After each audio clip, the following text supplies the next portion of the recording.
election in time to affect this election? And if it does, do you have any sense of how many Arizonans might not get early ballots delivered?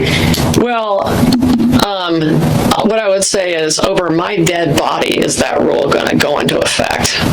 We are going to fight this tooth and nail in the courts, and I've got the best Solicitor General in the country standing right there, who is going to make sure, along with the other attorneys general who are fighting this case. I think 25 states signed on to this lawsuit this morning. But yeah, I mean, you're right. There is a second injunction, but the second injunction is on the executive order. What the Supreme Court actually did is they ruled that our first lawsuit was not ripe. And now it is ripe. So, it became ripe when the Postal Service rule went into effect on Friday. And so now the Supreme Court basically said, all they said was, you have to file another lawsuit. And that is what we are doing, is filing that lawsuit in Massachusetts, in federal court in Massachusetts. But to your point, it is important that we win this lawsuit, because you have states that are within weeks, maybe 2 weeks, of printing ballots.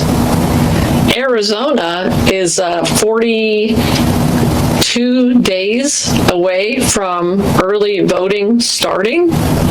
So we're 42 days away from early voting starting. I know that county recorders are already preparing their ballots, because as a candidate myself, I get proofs of the ballots. They send candidates proofs that say here's how your name is going to appear on the ballot. And so I get 15 of those emails, and so I know our county recorders are right now, as we speak, preparing those ballots. So we intend to win. I think one of the arguments that we have made in the lawsuit is it's just completely impracticable for the Postal Service to implement this rule, for our county recorders and the states to be ready for it. I mean, one of the provisions in the rulemaking is that the states would have to actually alter the envelopes for their mail-in ballots. I mean, how in the world are states going to be able to actually alter our envelopes in time?